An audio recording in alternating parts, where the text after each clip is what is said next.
c'est ça, c'est qu'on se dit qu'on peut pas se faire baiser par quelqu'un qui a plus que nous. Tu te dis, mais putain, mais pourquoi il m'a baisé alors qu'il dit comme quoi il a 3 fois plus qu'on a? Parce que même quand tu fais une vidéo contre lui, même quand tu as des preuves, mais genre irréfutables, tu vois, genre des preuves, et ben même là, il réussit à retourner le cerveau des gens en disant ouais, mais ça date, ou alors c'est du fake, c'est des haineux. Et la plupart qui m'ont fait confiance, en fait, ils ont perdu beaucoup, comme moi j'ai perdu beaucoup. Honnêtement, j'ai 2 enfants et je peux vous dire qu'après ça, ça a été très très dur parce que j'ai mis de côté pendant longtemps justement pour avoir cette somme.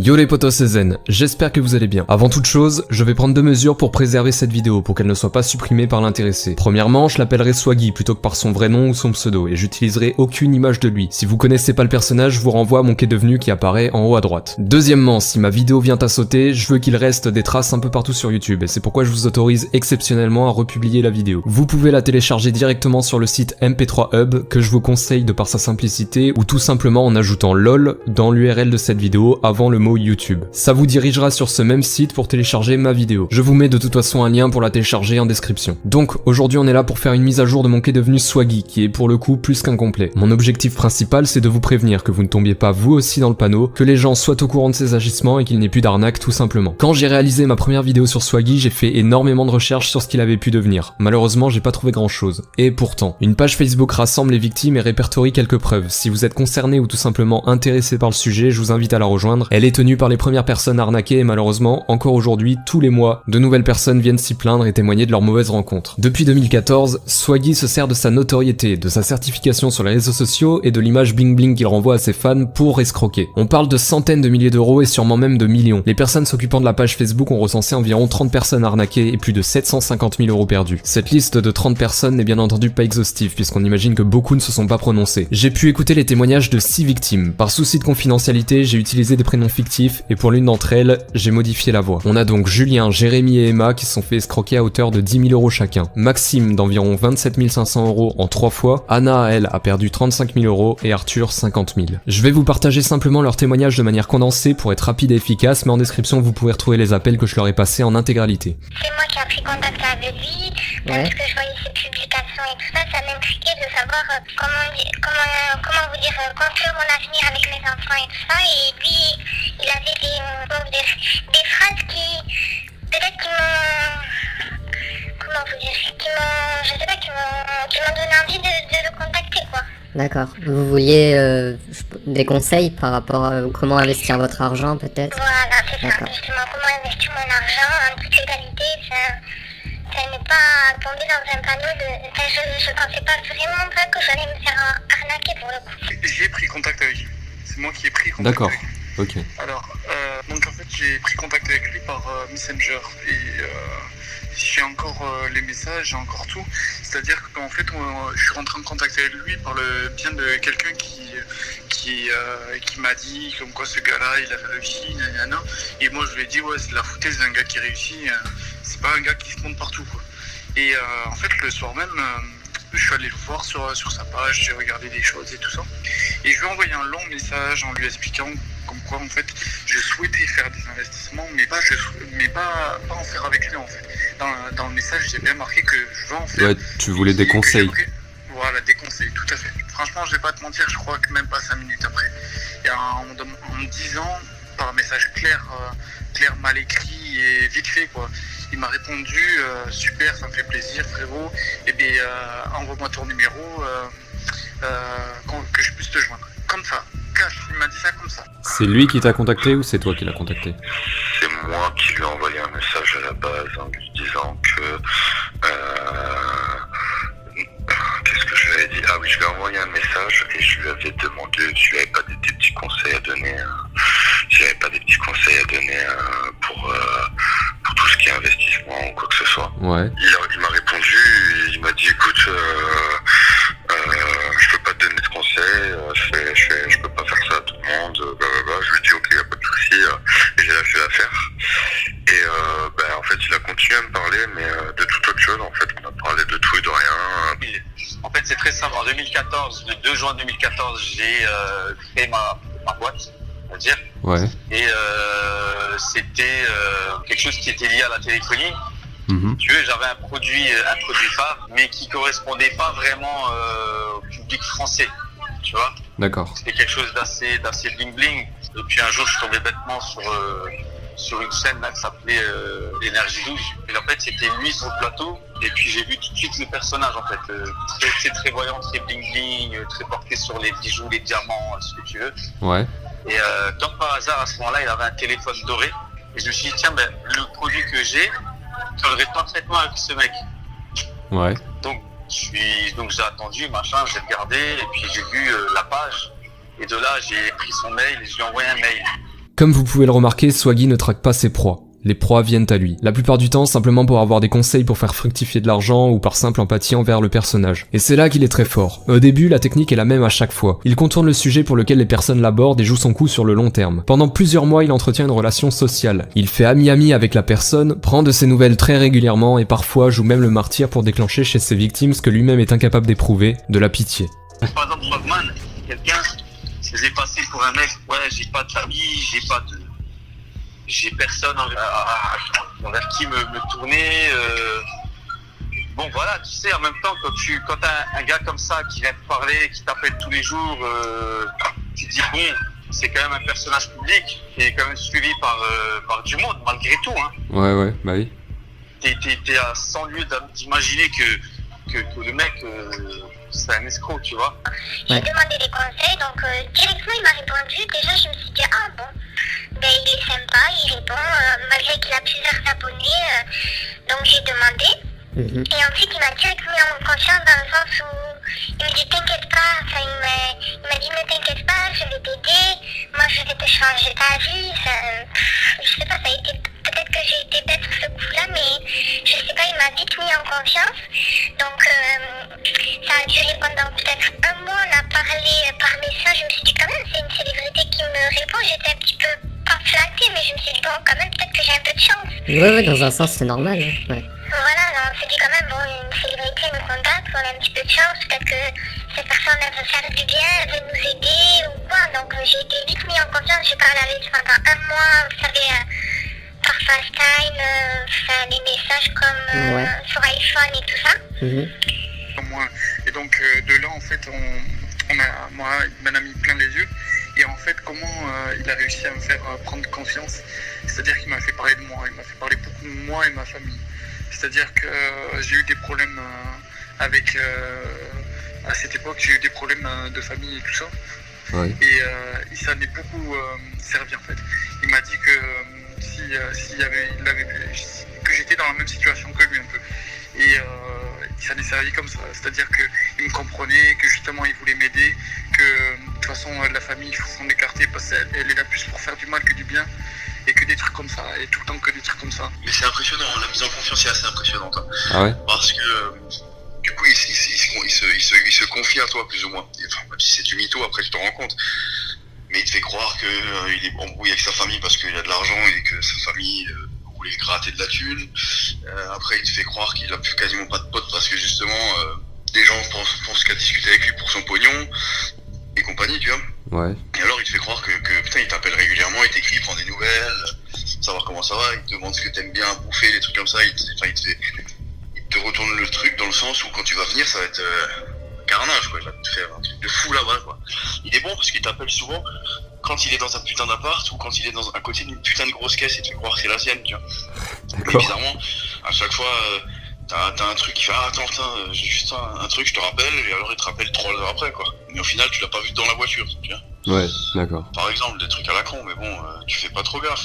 Et alors quand tu te poses des questions, tu recommences à chercher un peu à droite à gauche, et au final tu trouves rien, et puis tu te dis qu'un gars qui a autant de visibilité sur les réseaux, il peut pas te niquer, sinon tu le balances, et c'est fini, tu flingues son truc. Bah ouais, c'est ça. Anna, Jérémy, Julien et Arthur ont pris contact avec lui simplement pour obtenir des conseils et des astuces pour investir leur argent. Swaggy leur a retourné le cerveau pendant plusieurs mois, leur a donné ses réseaux privés, son Skype et même parfois son propre numéro de téléphone, et leur en a mis plein les yeux jusqu'au jour où... Et du coup il m'a proposé justement, il m'a dit en ce moment, il m'a expliqué, il m'a dit voilà, moi j'ai placé tant d'argent, je sais plus combien exactement il m'avait dit, il m'a dit moi j'ai placé tant d'argent, j'ai gagné tant, donc en 10 jours tu peux gagner, tu peux doubler ta mise, ou je ne sais plus trop ce qu'il m'avait dit. Ouais. Donc moi je l'ai cru, il m'a montré des documents, donc je pense il m'avait dit que lui il avait mis 70 000 euros et qu'en 10 jours il pouvait la doubler ou la tripler, donc ça faisait... bon moi je pensais que c'était vrai, tout ça. Il m'a dit moi je te conseille de mettre 100 000 euros, j'ai dit non honnêtement, moi 100 000 euros je les ai pas quoi. Il me dit mais c'est quoi la plus grosse somme que tu peux avoir? J'ai dit ça peut être 35 000 euros, pas plus quoi.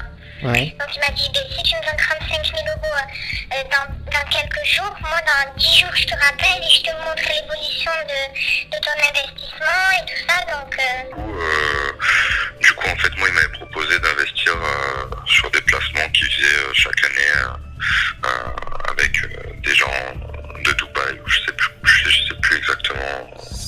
C'était des placements dans quoi? Dans l'immobilier? Il m'a pas dit, il est resté flou en fait, il m'a jamais dit dans quoi c'était, il m'a dit qu'il pouvait pas me dire, il m'a dit qu'il faisait ça pour moins de service, mais qu'il pourrait pas me dire ce que c'était. Il m'a dit tu me confies ton argent, je me souviens très bien, il m'a dit tu me confies ton argent, et sur 21 jours, je te le rends en x3 en gros. x3. En gros ça donnait ça en x3 pour le retour sur investissement. D'accord. Du coup, je lui ai dit bien sûr, je lui ai dit ok. Et du coup, il vous a demandé de l'espèce principalement? oui, principalement il m'a dit de l'espèce et tout ça. J'ai dit honnêtement, ça va être dur de les retirer petit à petit, vous savez, de mon compte, parce qu'on peut pas retirer comme ça de son compte. Ouais, c'est clair, c'est clair. Autant facilement, enfin, parce que vous me demandez des preuves, qu'est-ce que vous allez faire avec et tout ça. Donc j'ai retiré vraiment petit à petit. En un mois, j'ai dû retirer 35 000 euros. Et bref, du coup on s'est rejoint à Paris, en fait ce qui se passe c'est que moi je lui ai donné les sous en espèces, il les a même pas comptés, c'était dans une enveloppe, il les a mis dans la poche, il m'a sorti une liasse de billets, il avait une liasse de billets de 50 euros dans l'autre poche, et en fait il m'a dit écoute combien t'en as eu à peu près pour l'avion et tout, je lui ai dit une somme, donc je crois que à l'époque c'était 250 euros, il m'a pris une liasse de billets, une petite liasse de billets dans sa main, il me l'a donné, il y avait 300 euros je crois, il y avait 50 euros de plus que ce que ça avait coûté le voyage en fait. Ouais. Donc voilà, moi j'étais clairement en confiance, hein, Bah aucun ouais, c'est problème. clair. Ouais.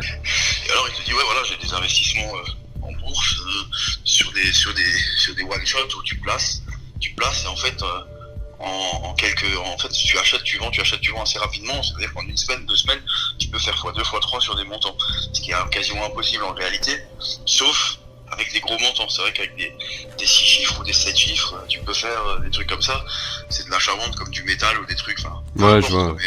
tu vois, mais il faut des grosses sommes, mais avec des petites, non, tu le fais pas. Et lui, il te fait croire que bah, il va prendre ta petite somme, qu'il va les mettre sur des grosses, et qu'il te fait partager, qu'il te fait croquer un peu, quoi, tu vois. Ce qu'on va faire, c'est que tu vas me filer 10 000 euros, et ce que je vais faire, c'est que derrière moi, je vais te les faire fructifier en, je sais plus s'il m'a dit 5 ou 10 jours, même pas. Je sais même pas s'il m'a dit ça. Et il t'a dit la façon dont il comptait les faire fructifier? Ah oui, de l'immobilier, que de l'immobilier, il me disait. Moi, c'était que de l'immobilier à l'époque. D'accord, donc il peut faire fructifier 10 000 euros en une semaine? En quelques jours, en immobilier. En immobilier. Par rapport, en fait, ouais, c'est-à-dire qu'en fait, c'est pas de l'immobilier comme on imagine, il m'avait expliqué que c'était de l'immobilier. C'est-à-dire qu'il allait, il faisait du placement sur des grosses habitations à Dubaï et tout ça. Et après, derrière, il y avait une grosse revente. Sauf que des gens investissaient, surinvestissaient, des trucs comme ça, pour regagner de l'argent comme moi, il m'expliquait. Et derrière, en fait, au final, il y avait tellement d'argent qu'au bout, eh ben, ça en ressortait. Il m'a dit que c'était quelque chose de fou, c'était quelque chose d'extra. Il avait trouvé, c'était un système qui était énorme, sauf qu'en fait, ça marchait terrible. Pas que des trucs comme ça. D'accord. Et moi, en 2014, je vais te dire, je vais me faire mes 18 ans, quoi. Donc, Bah ouais, c'était quelque chose pour moi, c'était une opportunité, quoi. C'était vraiment quelque chose de fou, quoi. C'est clair, je comprends. D'accord. Ouais. Moi, je suis allé à Miami avec 50 000 sur moi. Donc toi, t'es carrément allé jusqu'à Miami pour... Moi, j'ai pris l'avion, je l'ai rejoint, on a mangé ensemble, on a passé la soirée ensemble, machin. Il est là, il mange avec toi, il t'invite à bouffer, bah, évidemment, il peut t'inviter à bouffer, il va t'enculer de 50. Oui, il t'invite à bouffer, il est là, machin, il rentre dans ta tête presque, enfin, il est là, et après, naïvement, tu lui remets les thunes, parce que t'es KO du voyage, t'as envie d'être pioté, tu lui dis, vas-y, Tac, à demain matin, et le lendemain matin, bah, après tu peux rêver quoi. Il t'appelle, il te met la carotte, il te dit qu'il est en train de changer l'argent, il fait le mort, et puis il revient par moment, il dit mais non mais ne crois pas ça, tu me déçois franchement, je te rends service là, je te fais gagner de l'argent, tu me prends pour un voleur, machin. Grâce à ces techniques de mise en confiance qu'il a jouées sur le long terme, il a pu les convaincre assez facilement d'ajouter un certain montant sur des grosses opérations en leur promettant un retour sur investissement jusqu'à 3 fois leur somme initiale. Et le tout en seulement quelques jours. Donc il les a tous rencontrés un par un. Il a fait venir Anna, Jérémy et Julien dans des hôtels luxueux à Paris. Arthur, quant à lui, a dû se déplacer jusqu'à Miami pour lui donner ses 50 000 € en cash. Toujours en cash, parce que bien entendu, ça ne laisse pas de traces. Comme il l'explique dans son témoignage, Swaggy lui a demandé de ne pas déclarer l'argent à la douane pour éviter les frais. Frais qui n'existent en fait pas du tout. Et donc il te demande d'où viennent ces 50 000. 15 000 d'argent officiel et 35 000 d'argent qui n'existe pas. Ouais. Donc, déjà, au début, je voulais appeler les flics quand j'étais sur place aux États-Unis, mais les flics m'ont dit « Monsieur, t'es déclaré à la douane en arrivant ?» Parce qu'il te dit, Swagman te dit bien, tu ne déclares pas l'argent à la douane, enfin, à l'administration américaine, sinon ils vont te taxer quelque chose dessus. Alors que c'est totalement faux, c'est juste que lui, il veut pas que tu le déclares, parce qu'effectivement, quand tu vas appeler les flics, si tu l'as déclaré l'argent, là les flics ils rigolent pas avec ça. Bah oui. Par contre, tu l'as pas déclaré, tu vas appeler les flics, ils disent mais monsieur, vous foutez de notre gueule, vous avez rentré de l'argent illégalement dans notre pays, et c'est encore toi qui te fais niquer. Tu vois. C'est ça. Maxime, quant à lui, commercialisait des châssis et des coques de téléphone de luxe et souhaitait faire décoller son entreprise en ayant recours à un influenceur. Swaggy était donc l'égérie parfaite. Donc je me suis lancé. Et en fait, le deal c'était quoi? C'était je vais lui donner 5 000 € en liquide. Et lui, en fait, sur tous les réseaux sociaux, il partagerait 3 photos. Et ça impliquait environ, ça allait toucher potentiellement 3 millions de personnes. D'accord. En termes de visibilité, je parle. Hein. Ouais. Et je me suis dit, bon, les retombées, à mon avis, j'avais fait plus ou moins un calcul, ça aurait dû normalement... être assez conséquent. Ouais. Voilà, tu vois. Mais Swaggy ne respectait pas les termes des différents contrats qu'ils ont pu signer. Pour 5 000 €, ce qui devait être une mise en avant de ses produits sur les réseaux sociaux, devient un simple boost de faux followers et de fausses interactions sur le compte Instagram de l'entreprise. Pour 15 000 €, Swaggy lui a fait miroiter que ses produits seraient mis en avant à la télé pendant la campagne de promotion de son nouvel album. Résultat, Maxime se retrouve dans le public de diverses émissions et assiste de loin à l'apogée de Swaggy sans qu'on parle une seule fois de ses produits. Pour 7 500 €, ses produits devaient apparaître dans un clip qui n'a finalement jamais été tourné. Swaggy ayant utilisé un faux nom sur les contrats et les échanges ayant été faits uniquement en cash, les contrats sont caducs et Maxime n'a pas pu avoir recours à la justice. Et c'est là où en fait, avec le temps, avec les années, par exemple, j'ai compris que le contrat dès le départ en fait était caduc. Pourquoi? Parce que le nom qu'il m'avait donné, je parle pas du nom d'artiste, hein, je parle du nom du prénom. Hein. C'était dès pas. le départ, il était faux. C'était pas son vrai nom, ouais, d'accord. Non, c'était pas c'était Ryan Sanchez. Ah ouais, Sanchez. d'accord. Ok. Donc ce qui fait qu'avec toute cette histoire, même quand je suis allé voir la police, les flics, ce que tu veux, quand ils ont fait après recherche, ils m'ont dit ouais monsieur, votre contrat il vaut rien parce que la personne n'existe pas. C'est moi qui ai pris contact avec lui. Ouais, à la suite de quoi? Parce que j'aimais bien le personnage, etc. Ouais. Donc en fait, on parlait un peu sur Messenger. Ça faisait depuis 2 ans qu'on parlait, mais bon, vite fait, quoi. C'était vraiment des petits messages. Et ensuite, il m'a contacté l'été, donc ça devait être mai-juin, en m'expliquant qu'il avait de gros problèmes, qu'il était en prison en Tunisie. D'accord. L'histoire d'Emma est sûrement celle qui m'a le plus touché. Elle n'attendait rien de Swaggy. Elle appréciait simplement le personnage et comme avec toutes ses victimes, il a réussi à gagner sa confiance pour faire ce qu'on appelle une arnaque à la romance. Donc qu'il avait besoin de 10 000 € pour pouvoir ressortir. Enfin, c'était la caution de 10 000 €. Et il m'a dit que si je l'aiderais, qu'il me donnerait 2-3 millions. Bref, voilà quoi. On allait s'arranger. Ah oui, d'accord. Ok. Voilà. Donc moi je devais faire des Western Union à une personne de Tunisie, apparemment qui travaillait à la prison. Ouais. Donc voilà, j'ai fait des Western Union régulièrement. Ensuite on s'est vu à Milan parce qu'il m'a dit que grâce à moi il faut avoir une permission de 24 heures. Ouais. Donc si je lui envoyais 2 500 €, donc j'ai fait un Western de 2 500 €. D'accord. Et moi à Milan je devais lui donner un peu d'argent pour qu'il puisse manger sur place. Donc je lui ai pris son billet d'avion, j'ai tout pris. Je l'ai vu même pas 24 heures à Milan parce que il est arrivé, on a parlé